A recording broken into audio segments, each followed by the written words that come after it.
Así que ayer te diste una vuelta por el súper para ver cómo nos afecta esta guerra, ¿no? Y ya hay cosas que recuerdan bastante al estado de alarma, ¿eh? ¿A qué te refieres? Por ejemplo, ha desaparecido la harina. La gente debe pensar que con la guerra se va a acabar el pan. Sí, ha vuelto el horror en el supermercado. Terror en el hipermercado, horror en el ultramarinos. Y el miedo también a hacer la compra porque te cruje en el bolsillo. En la cola de la caja me puse a hablar con la gente y esto me contaba Joaquín. Yo lo que he visto es que no hay aceite de girasol. Tiraré con lo que tengo, que no gasto mucho por suerte, pero casi me voy a comprar aceite de oliva más baratucho, porque para comprar caro aceite de girasol voy a comprar mal aceite de oliva. Luego No, charlé no, otra. con Jao, que tiene un par de negocios de hostelería, y me dice que los productos básicos ya se le han encarecido un 30%. El problema no es si nosotros podemos asumirlo, sino el propio cliente, de que los precios que tenemos preparados para la carta nueva, que sale la próxima semana, nosotros los propios trabajadores, que nos da miedo, o sea, ya deciden el precio que cuesta cada cosa. Y ahí estaba también la risueña Susana, que vive con 700 euros al mes, pero ayer se quiso dar el capricho de comprarse unas fresas. Yo, por ejemplo, soy estudiante, pobre del todo, pues hombre, si sube todo y mi dinero no, pues hombre, llegas justo. Que esto no es por la guerra, que cosas de España, ¿por qué suben por una guerra de Ucrania? Pero bueno, no me hace gracia. No le hace gracia, claro, como a los demás. Hoy hablamos de eso, de cuánto nos cuesta y quién paga esta guerra. Welcome to Carne Cruda, the album. Join us for danger, excitement, innovations. No salimos de una cuando ya estamos en otra. De la economía de pandemia a la economía de guerra, casi sin rozar la casilla de la recuperación. Ya hay generaciones en nuestro país que han vivido más tiempos de su vida adulta en crisis que en bonanza. Nos asomamos al tercer crack económico en poco más de una década y afrontamos una inflación no vista desde hace 35 años, cuando estaban naciendo los llamados millennials. Los mismos a los que llaman generación perdida de tanto encontrarse recesiones en el camino. A la espera de que las sanciones contra Rusia logren el fin de una guerra que casi nadie esperaba y que es una patada al tablero geopolítico mundial, los precios de la energía y las materias primas nos empujan al abismo del que parece que no salimos. Suben los precios, casi nunca los sueldos. Los precios han subido un 7,6% desde el año pasado, el mayor aumento desde diciembre de 1986. Sube casi todo, lo notamos más en la energía o los alimentos, pero también se traslada a casi cualquier compra. Si restamos el efecto de los productos más inestables, energía y alimentos frescos, los precios han subido más de un 3%, su nivel más alto desde 2008. Pero atención, estos datos son previos a la guerra en Ucrania. Apenas influyen el efecto del conflicto porque corresponden al cierre del mes de febrero. Los analistas prevén que la inflación se acerque al 9% en marzo. Así que sí, irremediablemente estos números van a seguir subiendo. Precios va a seguir siendo al alza en tanto se mantenga el alza de los precios de la energía. ¿Y dónde lo notaremos más? Pues el Instituto Nacional de Estadística divide todos los productos en 200 categorías. 180 han subido de precio y un tercio de todos estos productos suben por encima del 5%, pero hay protagonistas. La electricidad. Hoy cuesta 249 euros el megavatio hora. 7 veces más cara que hace un año y teniendo en cuenta la rebaja de impuestos aplicada por el gobierno desde otoño. Los hidrocarburos líquidos. Un 50% más caros que en 2021. Ha elegido usted gasolina sin plomo. La gasolina.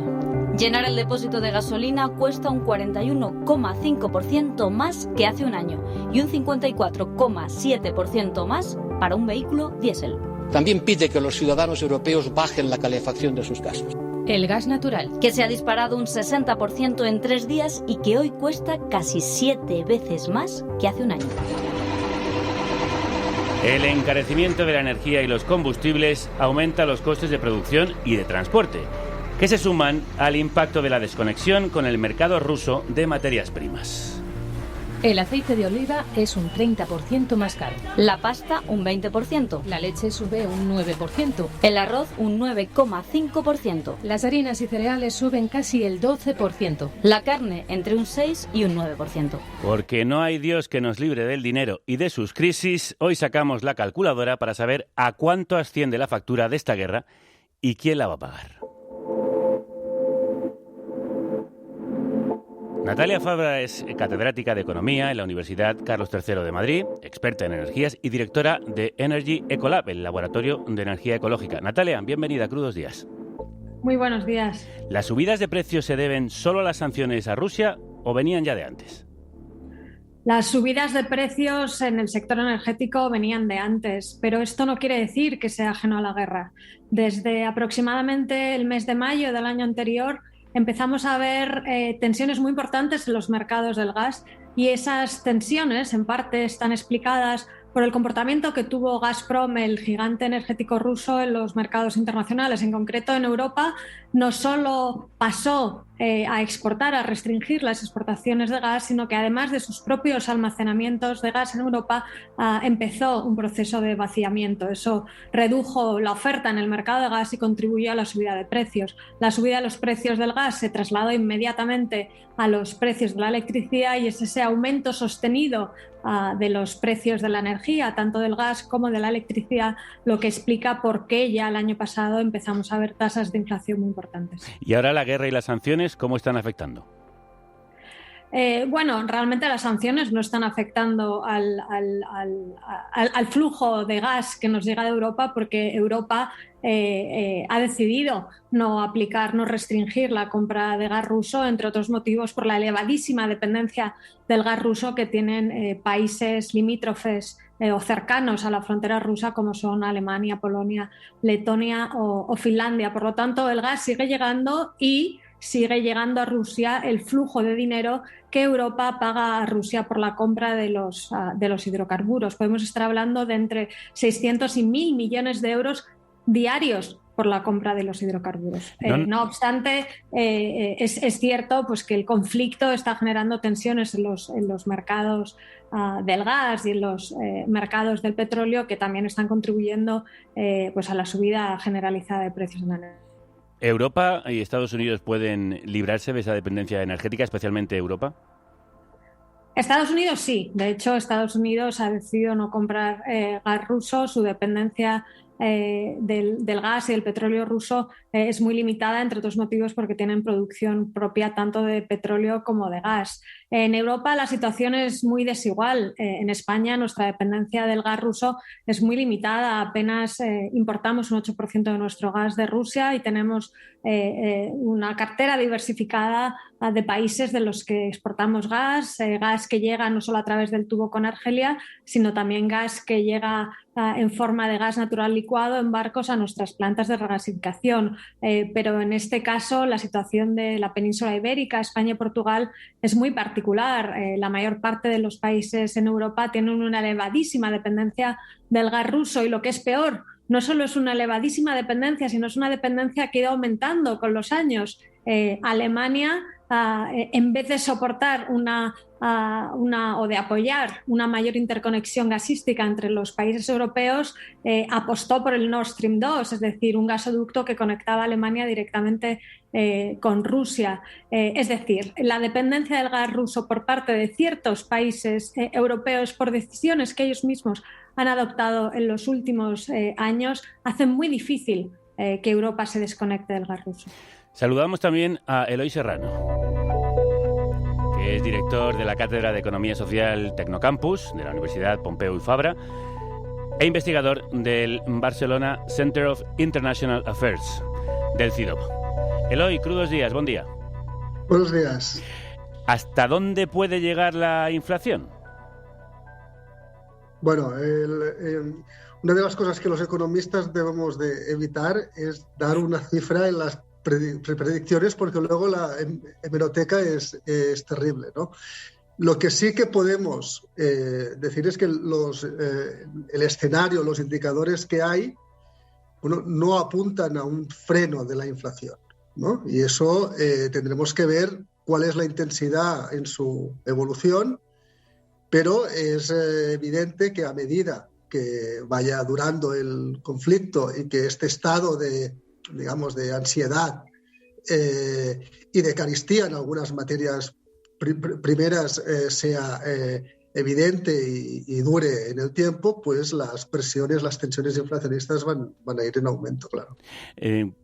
¿Cómo son las sanciones a Rusia? ¿Cómo impactan sobre ese país? Y sobre todo también, ¿cómo están impactando de vuelta en los nuestros, en nuestros países?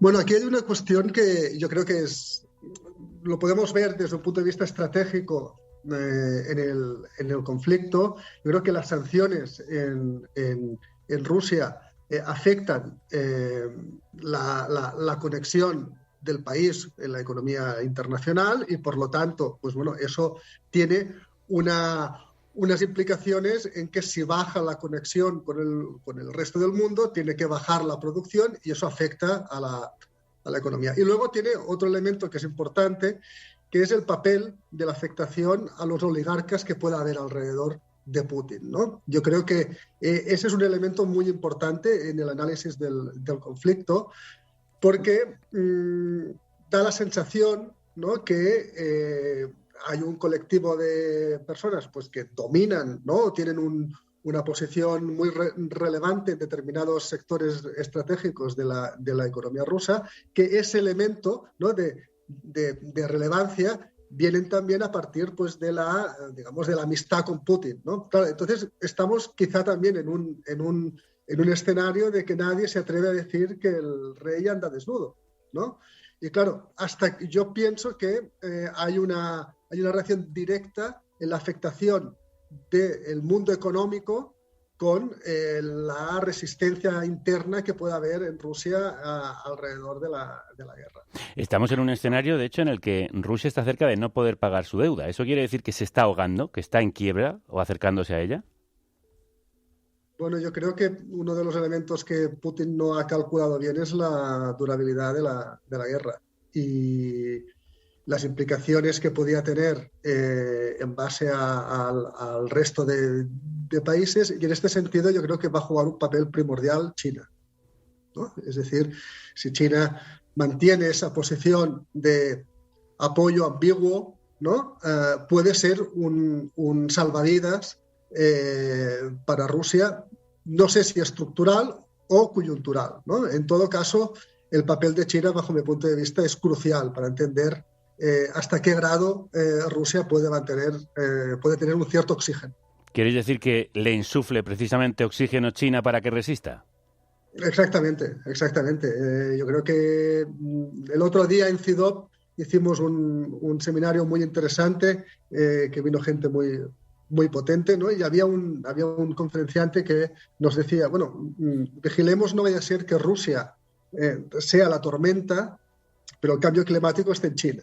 Es decir, vamos a ver si el modulador del conflicto, en el fondo, China pueda jugar un papel más importante quizá del que estamos considerando, ¿no? Bueno, un último fleco que hemos dejado de una de mis primeras preguntas. ¿Cómo nos está afectando a nosotros todas estas sanciones y este nuevo escenario bélico? Bueno, un incremento. Este yo para mí es un elemento muy importante, ¿no? ¿En qué aspecto afecta este conflicto sobre todo a las clases populares y a las clases medias, ¿no?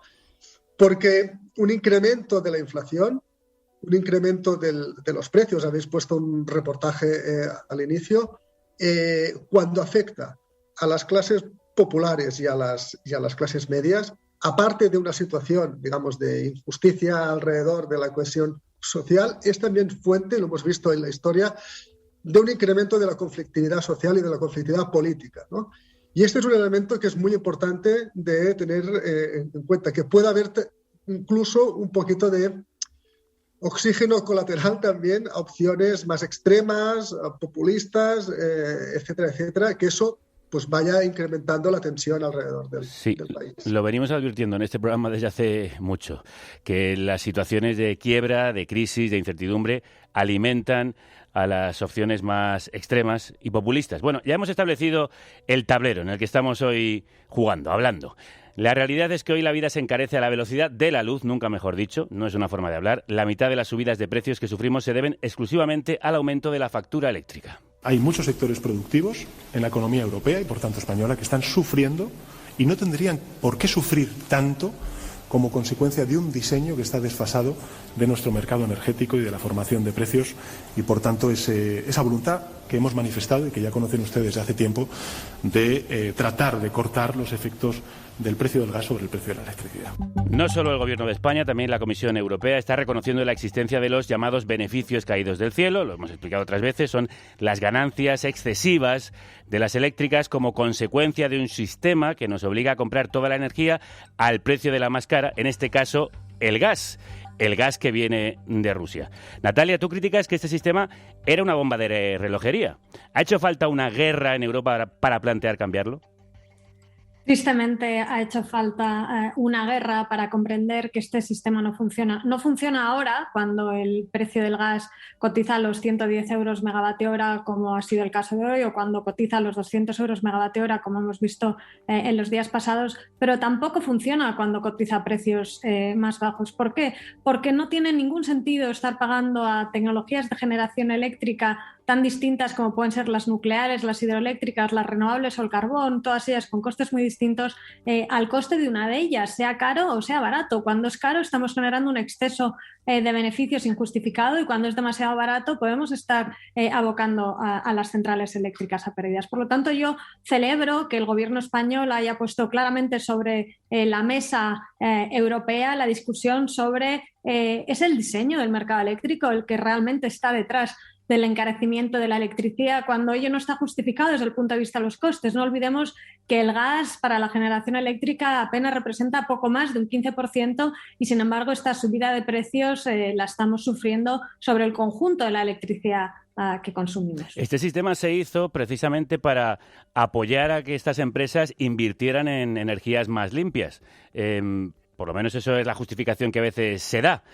¿Se podría cambiar? ¿Cuál sería la fórmula? Bueno, habría que hacer, yo creo, una reflexión muy importante sobre ese diseño, pero es un diseño que yo creo que pasa por retribuir a cada central de generación eléctrica precios que reflejen mejor sus costes. Por lo tanto, pasa por romper esta neutralidad tecnológica, pasa por romper esta igualdad de precios para cosas que son realmente distintas, y la pregunta que nos deberíamos formular es, entonces, ¿cómo se fijan estos precios? Bueno, pues para el caso de las energías renovables, el Gobierno ya ha empezado a transitar en cierta manera hacia ese nuevo diseño del mercado. El año pasado inauguró las subastas de energías renovables. Quiere decir que todas las centrales, todas las nuevas inversiones que entren en el mercado eléctrico español a través de esas subastas van a recibir por su producción un precio que es el precio que ha quedado marcado a través de esa subasta. Es decir, estamos recurriendo a precios específicos por tecnologías, precios específicos para las centrales que entren en cada una de estas subastas, precios que van a permanecer vigentes durante los próximos 12 años después de la puesta en marcha de las centrales, y precios que, por cierto, son realmente muy inferiores a los precios que estamos viendo en estos momentos en los mercados. Para que tengamos una idea de lo que estamos hablando, las nuevas centrales renovables serán retribuidas a 25 y a 30 euros el megavatio hora.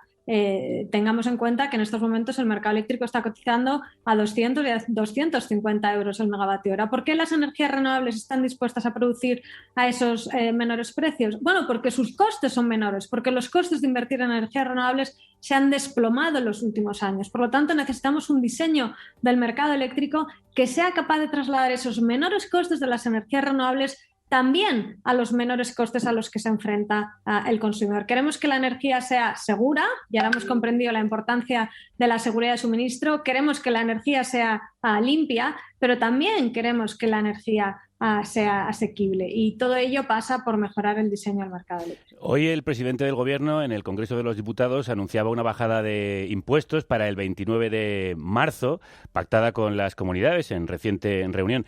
Eloy, ¿eso es sostenible para el sistema? ¿Se puede bajar los impuestos y seguir recaudando lo que se necesita? Bueno, en una situación como la actual, de tensiones inflacionistas importantes, pues claro, todo lo que ayude a bajar el precio y a bajar los costes, pues tiene un impacto como mínimo a corto plazo positivo. La cuestión está en ver cuál es el impacto a largo plazo, ¿no? Yo me gustaría aprovechar esta pregunta para hacer una reflexión, ¿no? Yo creo que tenemos ya diferentes indicadores. Tú hablabas al principio de de esta generación millennial que ha sufrido crisis reiteradas, ¿no? Yo creo que todas estas crisis tienen en común que superan la esfera nacional. Es decir, son crisis sistémicas, son crisis que van más allá de la situación de un país determinado. Por lo tanto, yo creo que si la economía está globalizada y, por lo tanto, las crisis económicas también, yo pienso que debemos globalizar la política. Uh-huh.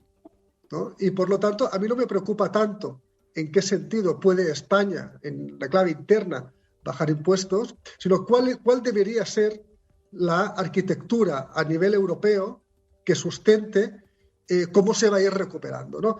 Hemos ido mejorando desde cómo se concibió la mal llamada recuperación de la gran recesión a cómo se planteó la recuperación del COVID, pues vamos trabajando hacia una integración, ¿no? Yo creo que ese es un elemento más importante que decir si la bajada de impuestos aquí, cómo nos va a afectar. Yo creo que tenemos que superar esta limitación nacional, ¿no? En ese sentido parece que trabaja Pedro Sánchez, que ha ido a Europa precisamente a pedir que se cambie el sistema del que estamos hablando, el que también nos explicaba Natalia, y que depende tanto del gas.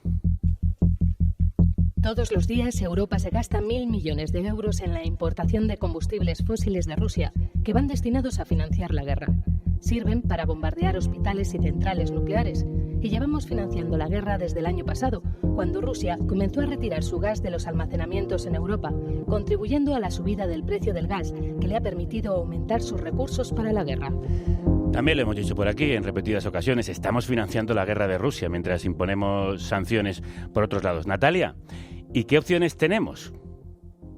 ¿En qué sentido? ¿Opciones? Opciones para salirse de esta dependencia del gas ruso.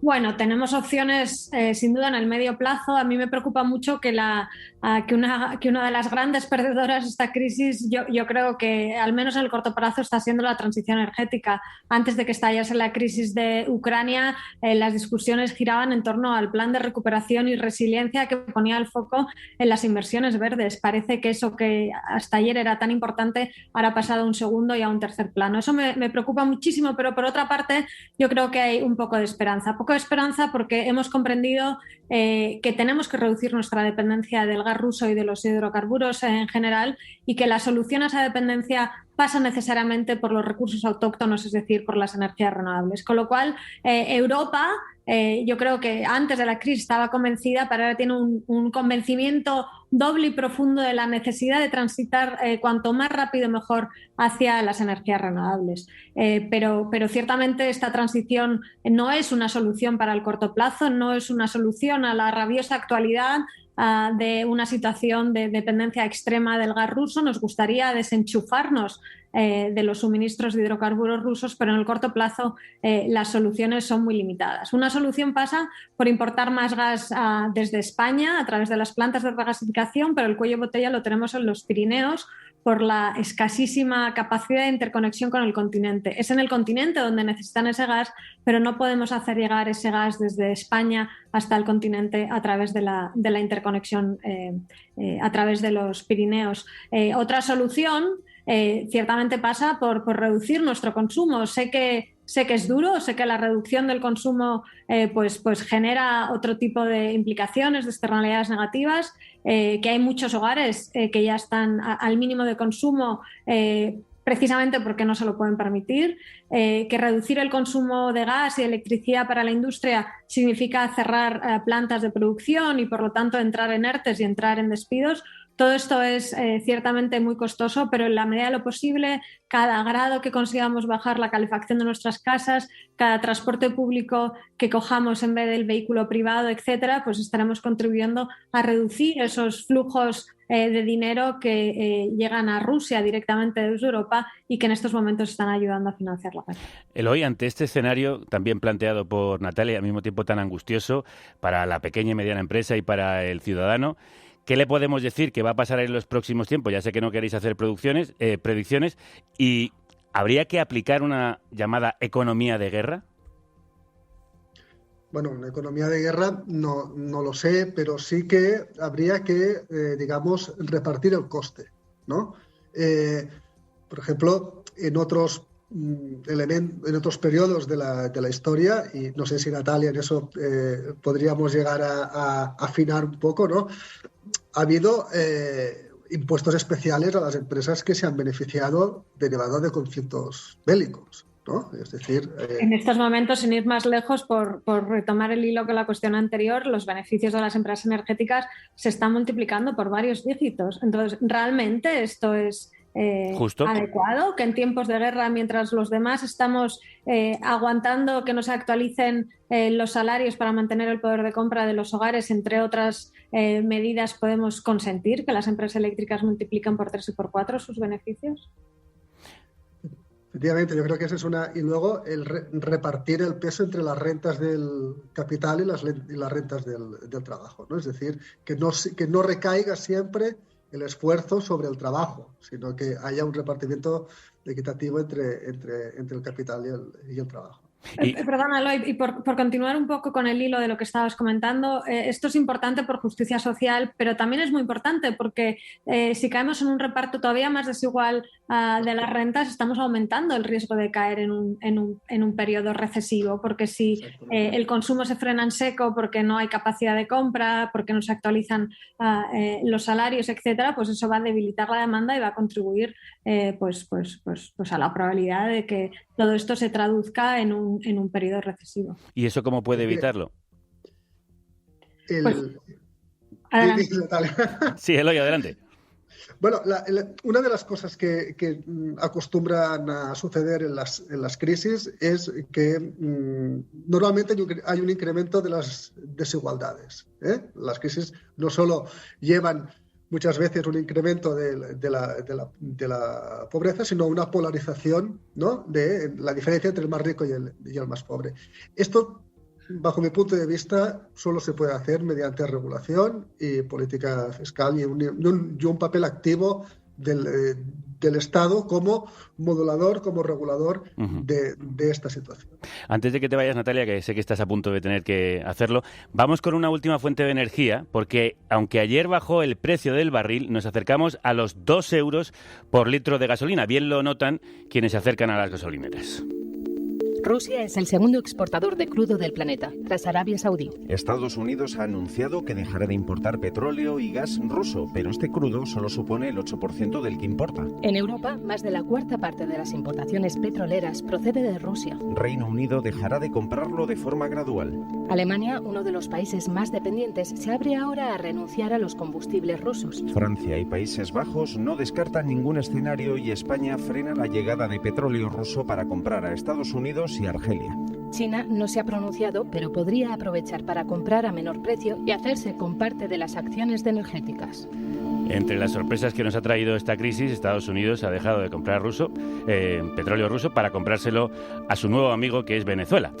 Natalia, ¿cómo va a cambiar el tablero y cómo va a afectar al mercado del crudo esta guerra? Bueno, yo creo que es difícil de prever, pero ciertamente todo el tablero de la geopolítica mundial pues se ve alterado ahora y se va a ver alterado en los próximos años. Aparecerán en escena nuevos países, porque si reducimos nuestras compras de petróleo de Rusia, pues tendremos que o bien reducir nuestro consumo de petróleo, lo cual sería una buenísima noticia, o cambiar los países suministradores. También está habiendo presiones sobre la OPEP para que aumente la producción de barriles, etcétera. Bueno, yo creo que es algo que está por ver. Toda la economía depende mucho del petróleo, porque no solo son los combustibles para el transporte, también se hacen muchos productos plásticos, del plástico, por ejemplo, con petróleo. ¿De qué manera puede afectar lo que está pasando? Bueno, pues directamente hay un canal muy importante que es el canal precios. La energía afecta directamente a las facturas energéticas de los hogares y las empresas, pero también indirectamente, puesto que la energía se consume en todo, tiene un efecto sistémico sobre absolutamente los precios de todos los bienes y servicios de la economía. Antes lo estabais diciendo cuando estabais haciendo el repaso de los aumentos de precio interanuales de los distintos bienes y servicios. El subyacente, la inflación subyacente, que no incluye partidas como la energía o los alimentos, ya ha alcanzado el 3%. Esto quiere decir que ya se está produciendo ese traspaso de los precios de la energía al conjunto de la economía, y yo creo que de lo que se trata en estos momentos es de evitar esa espiral inflacionista que sería absolutamente un veneno para la economía, y también, como decía Eloy antes, con un impacto muy significativo y muy adverso sobre las rentas bajas. Natalia Fabra, gracias por quedarte unos minutitos más, que nos apetecía mucho escucharte. Muchísimas gracias. Muchísimas gracias a vosotros. Un fuerte abrazo. Un fuerte abrazo. Si lo que nos proponemos es que, por lo menos durante una generación, Alemania no pueda adquirir ni siquiera una mediana prosperidad, si creemos que todos nuestros recientes aliados son ángeles puros y todos nuestros recientes enemigos hijos del demonio, si deseamos que año tras año Alemania sea empobrecida y sus hijos se mueran de hambre y enfermen y que esté rodeada de enemigos, entonces rechacemos todas las proposiciones generosas y particularmente las que puedan ayudar a Alemania a recuperar una parte de su antigua prosperidad material. El economista Daniel Fuentes recordaba esta semana en Twitter que en el mismo salón donde se reunía el Consejo Europeo para decidir sanciones a Rusia, hace un siglo, tras la Primera Guerra Mundial, Keynes escribía parte de su libro Las consecuencias económicas de la paz. Eloy, salvando todas las distancias, ¿intentar ahogar a Rusia puede ahogarnos a todos? Keynes anticipó la Segunda Guerra Mundial en ese parágrafo de este interesante libro. Yo creo que hay que separar lo que es Putin de lo que es Rusia, ¿no? Y yo creo que en este sentido una cosa es la resolución de toda esta situación a partir de la posición política que tiene Putin como dictador, de la situación en Rusia. Es decir, yo creo que es muy distinto plantear esta guerra desde un punto de vista geopolítico o desde un punto de vista ideológico. Yo creo que aquí hay un interrogante necesario para afrontar este tipo de guerras, ¿no? Bajo mi punto de vista, hay un poco de todo. Ya hemos visto también, ¿no?, lo que decíamos antes del papel de China. Pero es evidente que una cosa es ganar la guerra y otra cosa es dejar al pueblo ruso como perdedor. Uh-huh. Y nosotras, ¿cómo deberíamos salir de esta? ¿Qué podríamos aprender de esta situación? Bueno, yo lo he intentado apuntar antes, ¿no? Yo creo que tenemos ya distintas señales en el que nos llevan a pensar que debemos, bajo mi punto de vista, profundizar en la construcción europea.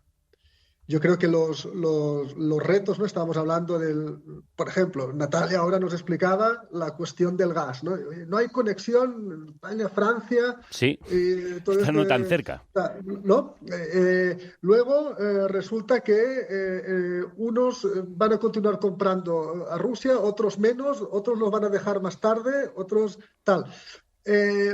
Bueno, yo creo que empezamos una integración interesante con la mutualización de una parte de la deuda y la recuperación del COVID, y debemos seguir en ese sentido. Es decir, la Unión Europea, fijaros una cosa, la Unión Europea probablemente el euro sea la única experiencia histórica de moneda sin Estado. Uh-huh.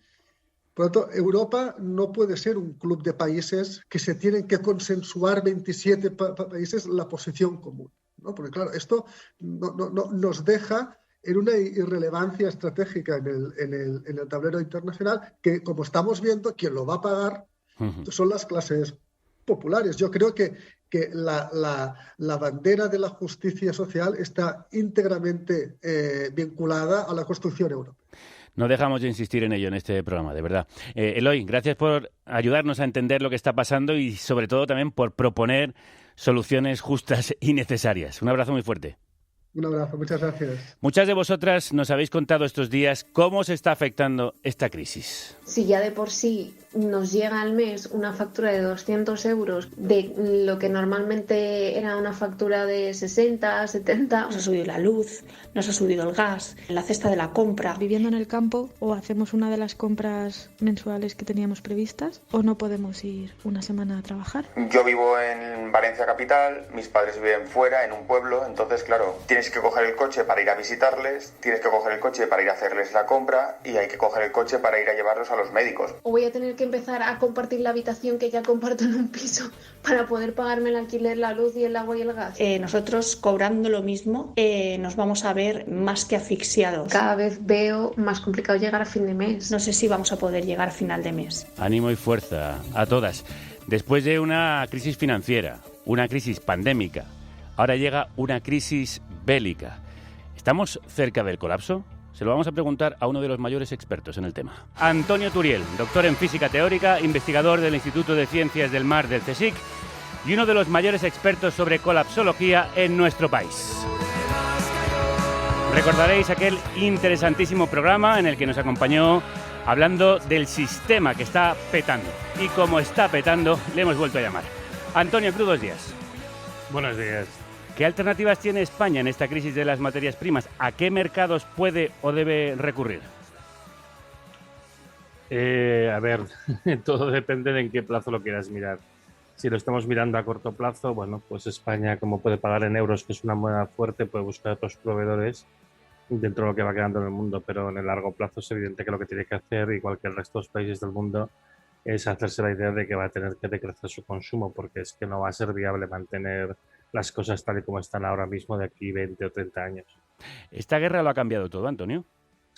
Esta guerra yo creo que ha puesto sobre la mesa una serie de problemas que ya estaban allí y lo que está demostrándonos es que en una situación de escasez creciente y de problemas crecientes, bueno, Rusia se ha sentido fuerte, realmente es fuerte respecto a Europa y tenemos mucha dependencia económica de ellos, y ha querido dar un golpe en el tablero internacional y demostrar que, bueno, quién es un poco el que manda. Pero para mí es un poco el principio de esta fase de descenso en la que estamos entrando. ¿Se puede cambiar la dependencia energética que tenemos de Rusia? Se puede cambiar, se puede disminuir, pero básicamente disminuyendo el consumo. España en particular no tiene una dependencia tan fuerte de Rusia. Europa sí, evidentemente lo que pasa en Europa nos afecta a nosotros. La única solución real que hay, aparte de ir haciendo una transición hacia un modelo de energías renovables, que quizá no es exactamente el mismo que se está vendiendo, pero bueno, la otra parte es ir disminuyendo el consumo, no hay ninguna otra alternativa. ¿Cómo tendría que ser ese sistema? Si no es como dices, como están diciendo. Bueno, hay una cosa que hay que entender para empezar. Se está proponiendo un sistema de transición a renovables en las que esencialmente se pretende mantener todo exactamente igual, cambiando petróleo o combustibles fósiles por algo, ¿no? Por energía renovable. Y entonces el modelo por el que se está apostando es este modelo de renovable eléctrica industrial, que es un modelo que para empezar necesita muchos combustibles fósiles. Para la extracción de todos los materiales que se requiere un gran consumo de materiales, que esto, cuando estoy aquí hablando con Alicia Valero, pues ya lo estuvimos explicando. Materiales que en primer lugar quizá no hay suficientes para que todo el planeta pueda hacer ese mismo modelo de transición, y para seguir que también tiene limitaciones de extracción, sus curvas de extracción y la velocidad a la que sale, etcétera, ¿no? Y que luego está orientada a la producción de electricidad. La electricidad es algo muy útil, pero no es la mayoría de la energía que consumimos, y lo que es importante es ver cómo podemos suplir toda esa parte no eléctrica. Entonces, este modelo que se está proponiendo de transición es un modelo para el cual realmente no se sabe cómo se va a poder hacer el aprovechamiento de la energía. Se insiste mucho en el coche eléctrico y el hidrógeno verde, pero realmente esto se sabe que tiene muchas limitaciones y que no podría ser como se dice. Y hay el riesgo grande de que intentar saltar este modelo, que es un salto sin red, pues nos estrellemos contra el suelo. Se habla mucho de España como país gasificador. ¿Eso qué significa y qué oportunidades nos da? España, por una serie de razones que son bastante interesantes, construyó un montón de plantas de regasificación hace unos 15 años aproximadamente, cuando realmente no había mercado para ello, ¿no? Son plantas para poder recibir el gas que te viene por buque metanero, ¿no? Por buque a través del mar. Ahora mismo España tiene la mitad de la capacidad de regasificación de Europa. Construir una planta de estas no es algo rápido, lleva unos años, y precisamente por eso pues estamos en muy buenas condiciones para recibir el gas que viene por barco desde Estados Unidos, ¿no?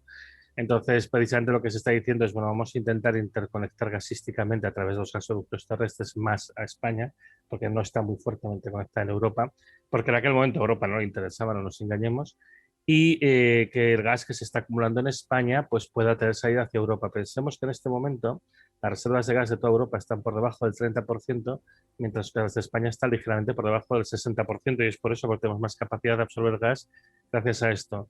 Yo creo que estos son bandazos que se están dando ahora en medio de la situación actual, porque el problema es que hacer las inversiones requeridas lleva años y de aquí a unos años seguramente nuestras prioridades van a ser un poco diferentes. La crisis energética afecta a todo lo demás, como estamos hoy contando. Nos abre la puerta a una nueva crisis alimentaria global, una tormenta perfecta de encarecimiento del transporte, de energía, de los abonos, sumados a la especulación. Naciones Unidas alerta de la hambruna que puede causar la subida del precio de los alimentos por esta guerra. Subidas de precios con consecuencias muy graves en el tercer mundo. La situación va a empeorar de junio a diciembre. Vamos a estar hablando de 19 millones de personas van a estar en una situación de hambruna o de situación alimentaria límite. Antonio, ¿hay riesgo de desabastecimiento de alimentos en el mundo? Sí, no, eso seguro. Esto ya podemos darlo por seguro. A estas alturas, esto se lleva avisando por lo menos desde octubre del año pasado. Había un problema de encarecimiento de la producción de alimentos asociado al encarecimiento del petróleo, sobre todo, y luego el de los fertilizantes, porque una parte de los fertilizantes se hacen con gas natural. Pero ahora encima, con la invasión de Ucrania, que es el granero de Europa, que es un país fuertemente exportador de cereal, y las sanciones a Rusia, que es el principal exportador de cereal del mundo, pues bueno, ya podemos dar por hecho que efectivamente va a haber un problema de desabastecimiento a escala global. Eso no quiere decir que lo haya en España, pero desde luego a nivel del mundo sí que lo va a haber. ¿Cuáles van a ser los productos más afectados? Sin duda los cereales, para empezar. Entonces los cereales, tanto los que se utilizan pues, para hacer harina, pan y demás, como los que se utilizan en la alimentación animal. Y luego, bueno, pues lo estamos viendo también, ¿no? El aceite de girasol, que aquí es lo que ha causado bastante impacto porque España depende mucho del girasol que importa de Ucrania. Y luego ya en menor medida otros cultivos, pero vamos, fundamentalmente estos. Y fuera de Europa y de España, ¿a quién va a afectar más este desabastecimiento? A mí lo que me preocupa más, también por la proximidad geográfica, ¿no? Viendo un poco desde nuestra perspectiva, es el alto impacto que tendrá en el norte de África, porque son muy dependientes de la importación de cereales de exterior y particularmente de Ucrania. Entonces, los países que ahora mismo me parecen más vulnerables a este riesgo son Egipto, Marruecos, Argelia y Túnez. ¿Y qué medidas se deberían tomar a nivel global para intentar paliar los efectos de este corte de suministros?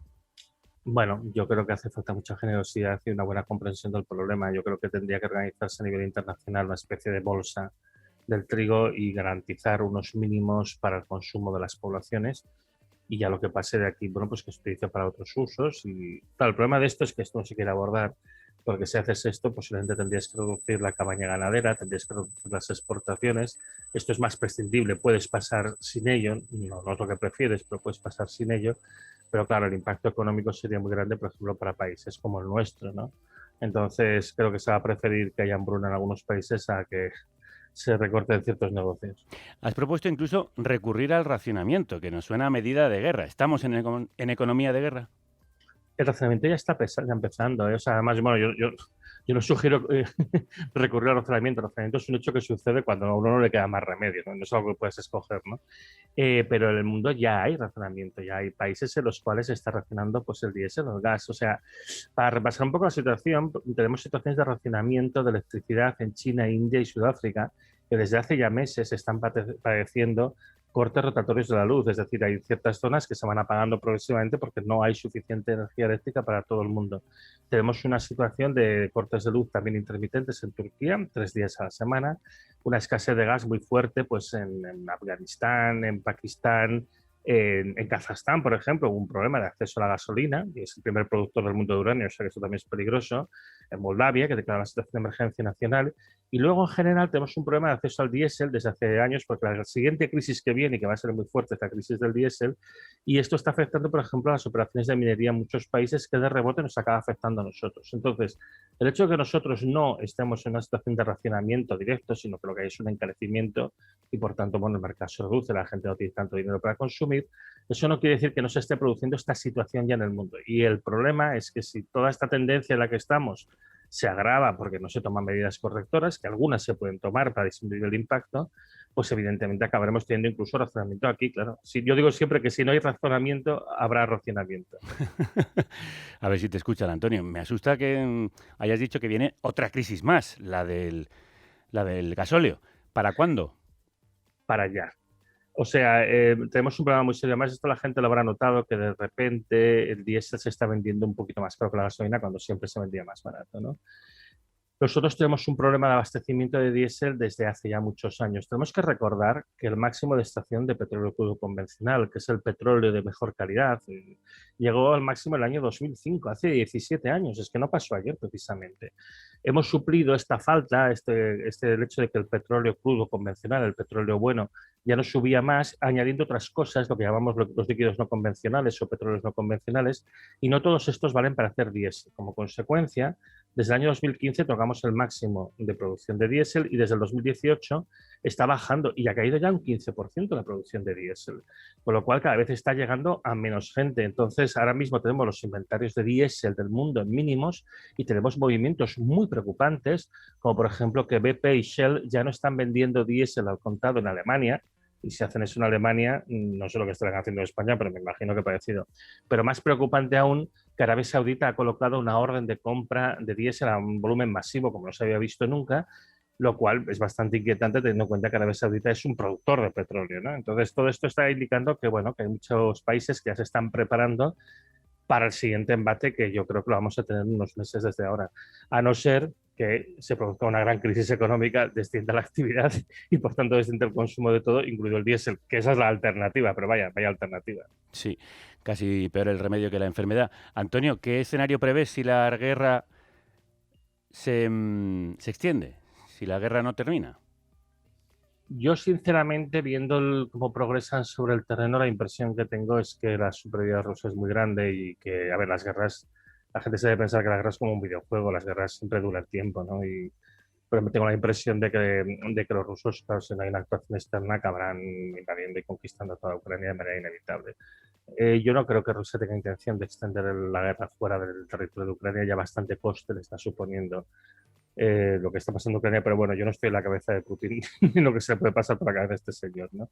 Mi impresión es que el problema más serio que va a venir en cuanto acabe la guerra, que ojalá acabe cuanto antes, porque el coste de vidas humanas pues, es inaceptable, es que se va a producir, bueno, las sanciones que ya están en marcha y las que seguirá habiendo van a llevarnos a una situación, pues un empeoramiento progresivo de la situación actual. Con lo cual yo lo que preveo es que vamos a seguir, bueno, con dificultades importantes en todos los mercados. Arreglar esto, reparar esto, es muy difícil. Yo siempre digo que la confianza es como un cristal, ¿no? Cuando lo rompes es muy difícil de arreglar. Entonces, ¿ahora quién va a volver a confiar en Rusia después de esto? ¿Y a Rusia las sanciones la pueden verdaderamente ahogar? El problema es que las sanciones, evidentemente, para Rusia le está llevando a un coste muy importante, ¿eh? Lo que pasa es que le lleva un coste todavía más importante a nosotros porque la economía europea está muy interpenetrada con la economía rusa y depende muchísimo de las materias primas rusas. Entonces, casi se podría decir que por cada euro de sanción para ellos es como si nos pusiéramos 2 euros de sanción para nosotros, ¿no? Entonces, evidentemente esto va a obligar, puede haber cambios políticos importantes en Rusia, yo no lo descartaría, ¿vale? Pero bueno, me da la impresión de que Rusia puede aguantar bastante más de lo que puede aguantar la Unión Europea. Eso es un titular, Antonio. Cada euro que les cuesta a ellos nos cuesta 2 a nosotros. Muchísimas gracias, como siempre, por estar aquí en Carne Cruda. Muchas gracias a vosotros. Hemos dejado para el final a los antes desconocidos, ahora famosos oligarcas rusos, los menos afectados en un país devastado económicamente por sanciones de alcance global. Según el mismo Banco Central ruso, más de la mitad de los flujos de capitales que recibe Rusia vienen de Chipre. Otro porcentaje no desdeñable, más de un 20%, viene del Reino Unido. No es un secreto para nadie que los plutócratas rusos guardan su dinero en Chipre y viven cómodamente en Londres. Por algo la llaman Londongrado. Hablamos de esa plutocracia rusa que sostiene a Putin. ¿Dónde está su dinero? ¿Dónde hacen sus negocios? ¿Y cuánto les afectan las sanciones? Más allá de que les confisquen sus yates, como le ha ocurrido en Barcelona a Sergei Chemezov, director de la mayor empresa pública de armamento rusa, o en Italia a Andrei Melnichenko, primer oligarca que ha pedido públicamente acabar con la guerra. Javier de la Nava es analista de Relaciones Internacionales y profesor de Economía de la Universidad a Distancia de Madrid. Javier, bienvenido. Crudos días. Buenos días. ¿Quiénes son estos oligarcas? ¿De dónde vienen sus fortunas? ¿Y en qué momento se generaron? Bueno, yo creo que es conveniente decir que oligarca viene de oligarquía y ya es un concepto que aparece en la Atenas clásica como el gobierno de unos pocos. Es gente muy poderosa, sobre todo en el ámbito económico, que sirve al régimen y el régimen se sirve de ellos. Tienen unas fortunas enormes y en determinados momentos pues realizan una serie de operaciones económicas que le vienen muy bien al régimen autoritario de Rusia, porque no tenemos que olvidar que el oligarca existe porque existe un régimen que los ampara. Si no existiera este régimen que los amparara, serían multimillonarios. Y claro, no todos los multimillonarios son oligarcas, pero sí todos los oligarcas son multimillonarios. ¿Y cuándo se generó esta clase en Rusia? Pues en la Rusia putiniana. Podemos hablar de oligarcas de primera y de segunda generación. La primera generación tiene mucho que ver con el desmembramiento de la antigua URSS. Cuando se rompe la URSS, se empiezan a vender el régimen que finaliza con Gorbachov. Tiene desde el año 85 serios problemas económicos, hay una gran crisis y una de las salidas económicas es la venta de empresas estatales. Cuando se rompe la URSS y sobre todo cuando Boris Yeltsin asciende a la presidencia de Rusia en 1991, favorece la posibilidad de que determinadas personas muy cercanas al antiguo régimen, a través de una serie de préstamos, puedan conseguir la propiedad de determinadas acciones, muy determinadas empresas muy estratégicas. Esta es los oligarcas de primera generación.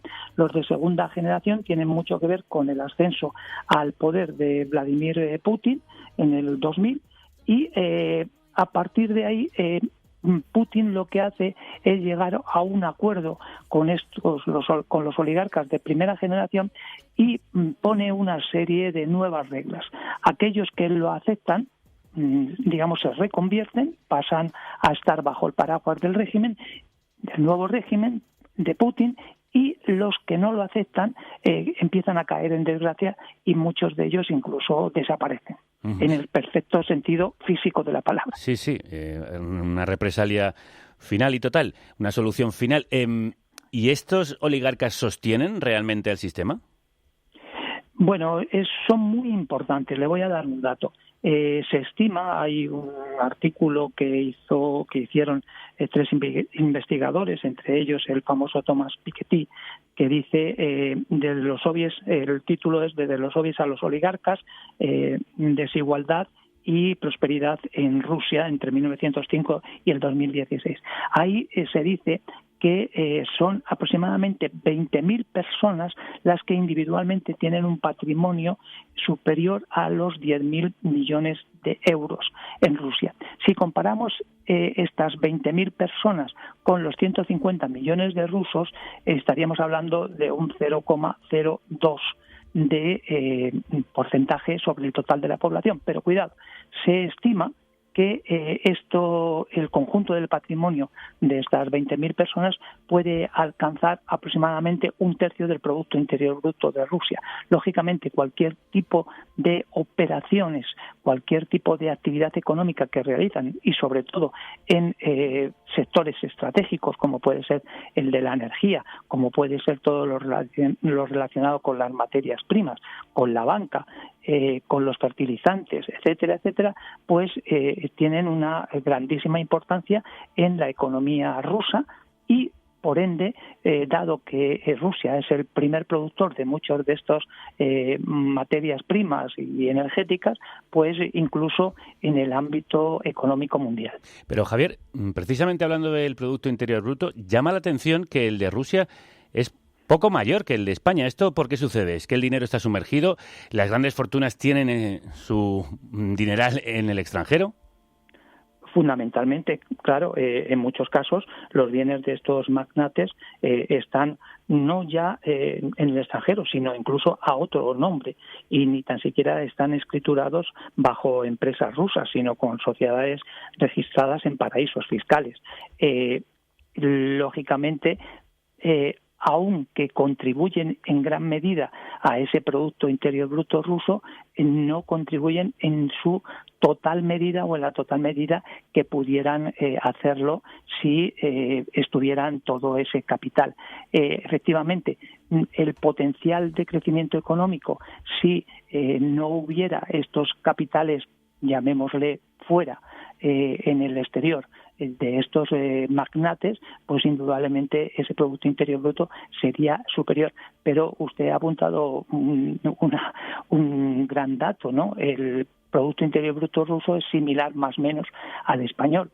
Si dividimos ese Producto Interior Bruto ruso entre los 150 millones de rusos y dividimos el español entre los 40-45 millones de españoles, lógicamente el PIB per cápita de España es muy, muy superior, prácticamente 3 veces al ruso.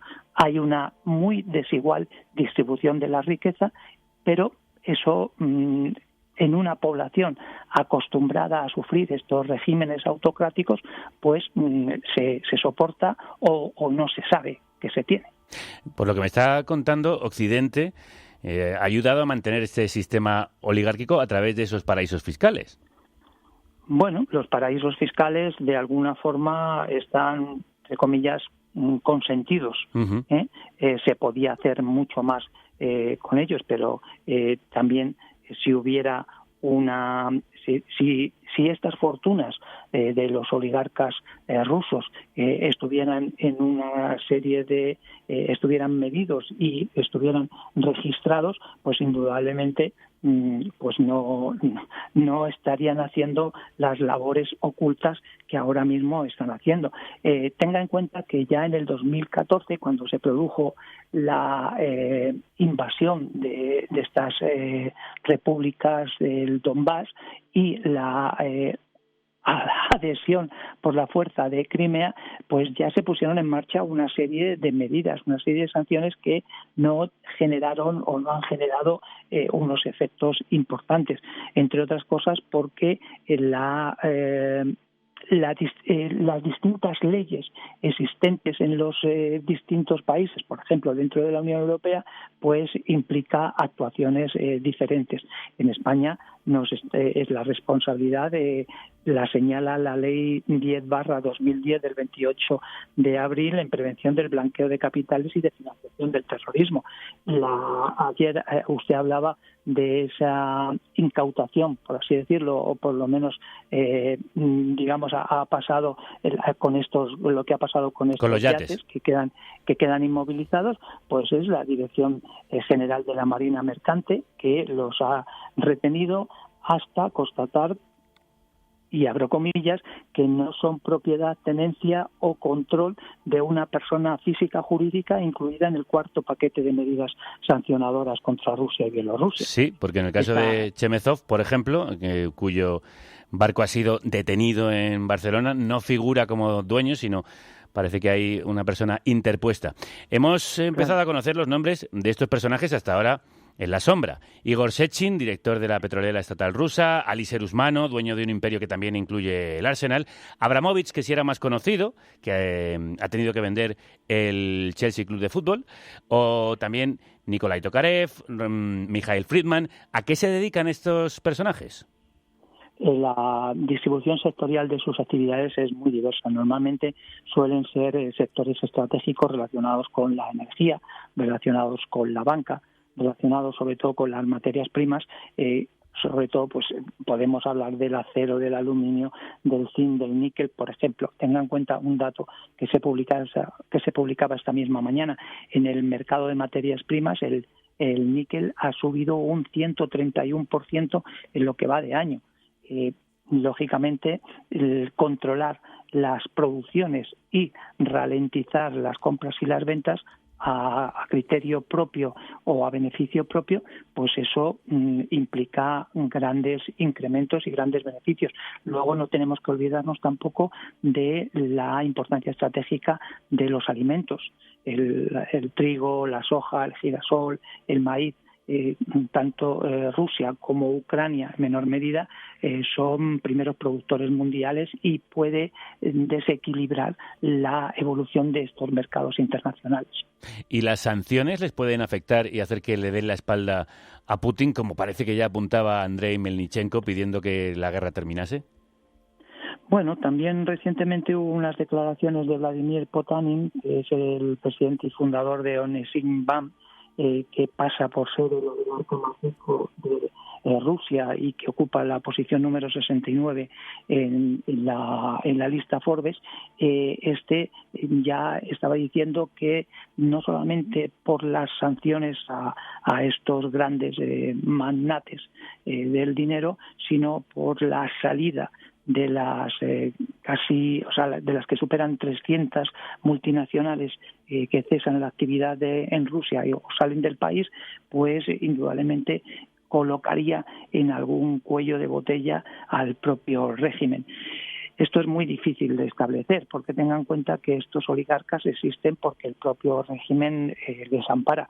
Si no existiera este régimen autocrático, indudablemente estos oligarcas no existirían. Hay un dato que se publica ayer mismo en The Times, una investigación que se ha hecho sobre posiblemente el más conocido, por ser el más mediático de estos oligarcas, que es Abramovich, que habla de cómo en su país de origen, en Rusia, se hizo con la petrolera Sevnev en el año 1995, que vendió 10 años más, la compró por 227 millones de euros y 10 años más tarde, en el 2005, la vendió al propio ejecutivo ruso por 12.000 millones. Una gran diferencia entre estas cantidades, pues no sé si se quedaría él solo con ella. Uh-huh. Absolutamente. Javier de la Nava, ha sido de verdad un placer escucharle. Un abrazo muy fuerte. Otro para ustedes. Muchas gracias por su invitación. Estos programas tan elaborados, tan complejos, son posibles gracias a los que nos estáis apoyando.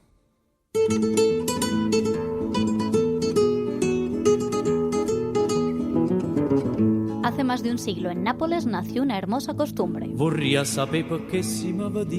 Cuando un obrero tenía algo que celebrar, bebía un café y dejaba otro café pendiente para quien viniera después y no pudiera pagarlo. El café pendiente se convirtió en un acto de solidaridad anónimo que se extendió por otras ciudades y llega hasta hoy. Carne Cruda es eso, un programa pendiente. Si tú puedes, págalo para que todos puedan escucharlo. Carne Cruda. La radio pendiente. Pendiente de ti. Invítate a una. Aprovecho para recordaros que nuestra querida Mamen Páez, siempre muy activa y cariñosa en Spreaker, forma parte de A Coffee for Refugees, para ayudar a los refugiados en Ucrania, Grecia, Bosnia, Serbia, Francia y España, originados por este conflicto. Y les podéis ayudar en shareacoffeefor.org. Funcionan por el mismo procedimiento de pagar un café para otros.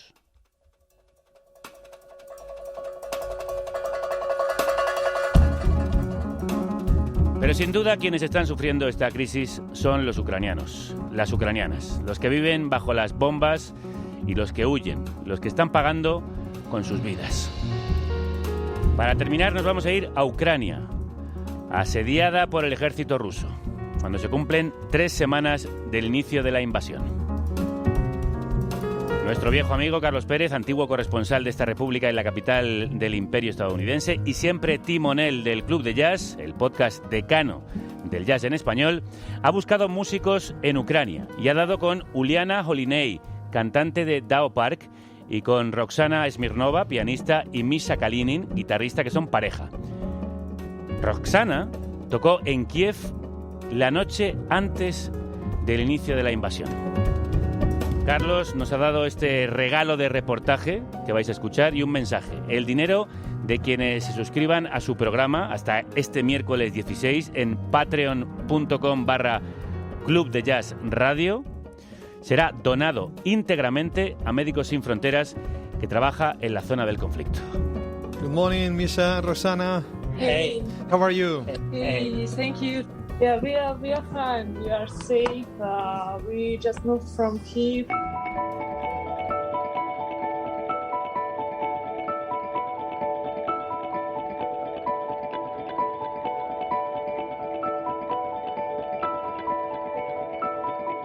Hi, Juliana.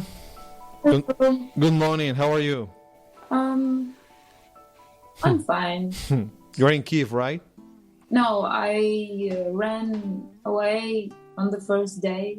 Okay. And now I am in Lviv. Я не лякаюсь говорити ні, мені не соромно дивитись людям в очі, хай зійти поруч, кажуть щось мені про те, що треба.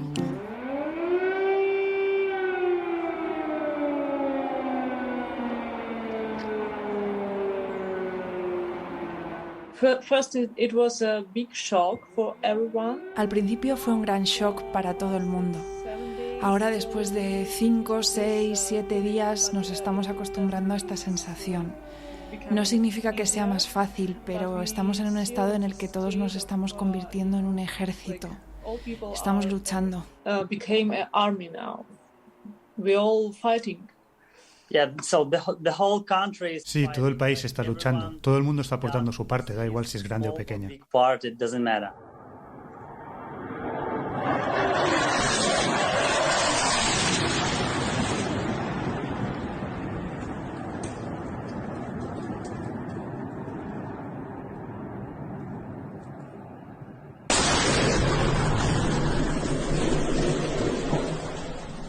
I'm tired because of everything and mostly because of my... Estoy cansada por todo, sobre todo por lo que me pasa por la cabeza, el miedo. Pasé mucho miedo. Creo que estoy traumatizada. No sé cómo lo voy a manejar.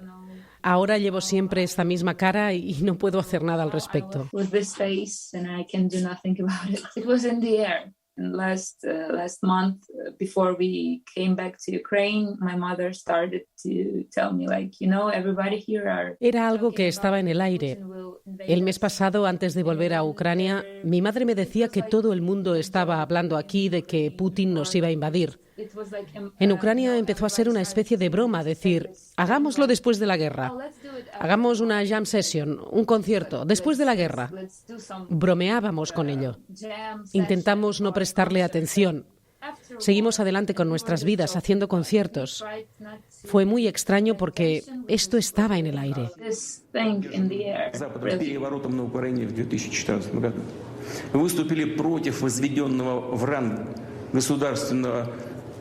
Движение в сторону национализма, пещерного и агрессивного национализма и неонацизма. Está loco, no tiene interés en entender quién es la gente de Ucrania. Tenemos nuestra propia identidad, no somos rusos, no somos gente de la Unión Soviética. Somos ucranianos, un país independiente.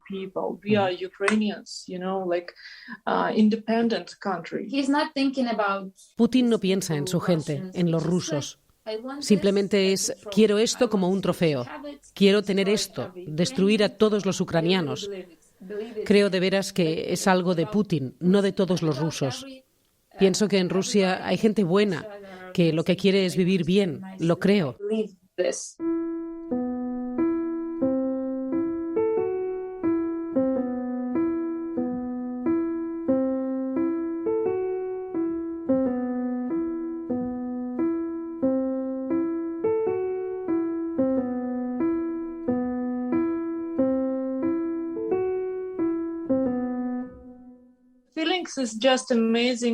Es increíble ver cómo toda la gente se ha unido.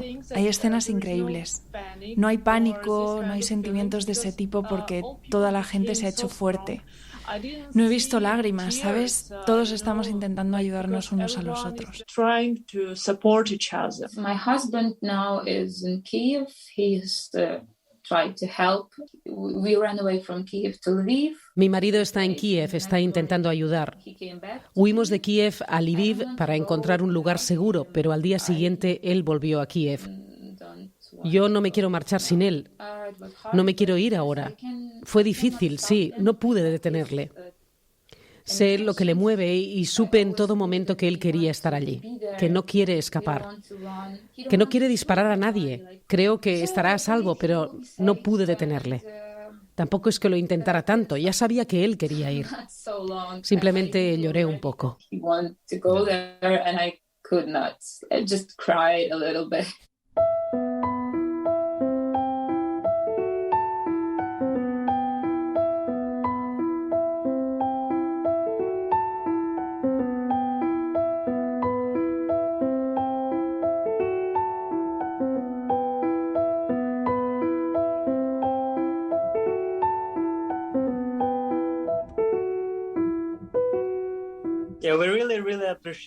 Agradecemos de veras la ayuda que llega de todas partes del mundo, desde todos los países, desde Estados Unidos, desde Europa, desde Asia. Todo el mundo pregunta cómo puede ayudar.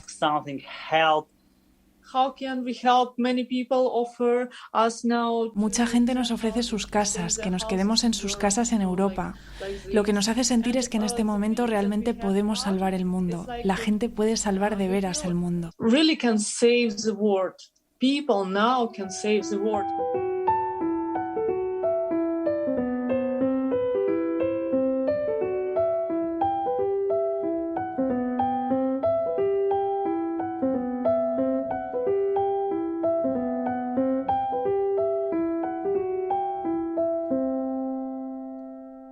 It was my solo concert and I really didn't expect much people will come and it was a lot of... Y era mi concierto a solo. Realmente no esperaba que viniera mucha gente, pero vino mucha. Les pregunté por qué habían venido. La situación es tan complicada que quizá lo que quieras es quedarte en casa mirando las noticias. Y me dijeron que no, queremos salir para ver un concierto, no pensar sobre esto. Estaban muy contentos de escuchar música. Se pudieron relajar y se sintieron bien. Podías ver en sus ojos la esperanza de que todo iba a salir bien. Volví a casa después del concierto y tenía muy buenas sensaciones, y justo a la mañana siguiente empezó esto.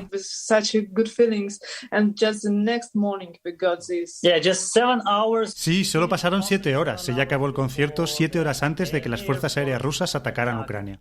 What the hell was that? I know. I don't know. It's almost like lightning. Because it's a big flash and then...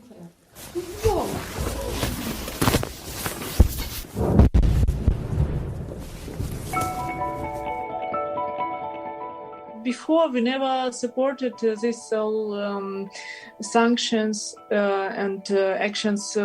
Antes nunca habíamos apoyado las sanciones, las medidas que pueden afectar a la libertad de la gente. Ahora creemos que lo necesitamos para mostrarle a la gente de Rusia que tienen problemas realmente grandes. Es la oportunidad de que sean conscientes de lo que está pasando en su país y quizás de decir lo que piensan. Hay gente que tiene miedo de decir lo que piensa. ¿Sabes? Tenemos muchos amigos en Rusia, muchos amigos. Estamos en contacto con ellos ahora y todos tienen miedo de salir, todos tienen miedo de decir algo. Incluso tienen miedo de poner la bandera de Ucrania en la foto de perfil de Facebook. Es realmente muy difícil decir algo. Les pueden caer... unos años en prisión. Sí, viven realmente en un estado policial. Police country. I agree with this boycott because it was our problem all this 8 years after Maidan. Estoy de acuerdo con este boicot porque para nosotros ya ha sido un problema durante 8 años después del Maidán. Se nos prohibía ir a Rusia y trabajar allí, hacer conciertos allí. Yo también soy músico y siento la responsabilidad. No creo que un músico pueda dejar de lado la política. Mucha gente decidió decir que no está metida en juegos políticos, que eso es cosa de los políticos, que lo que hacemos es música por la paz, para la gente, y que deberíamos ser amigos. Nunca he entendido a esta gente. Porque si eres músico, artista, siento que si eres uno de los buenos, deberías ser inteligente. Desear paz y amor, eso es ser como niños, infantil. Crees en cuentos de hadas y no vives en el mundo real. It's like you're a child, childish, and you believe in fairy tales and you don't live in a real world.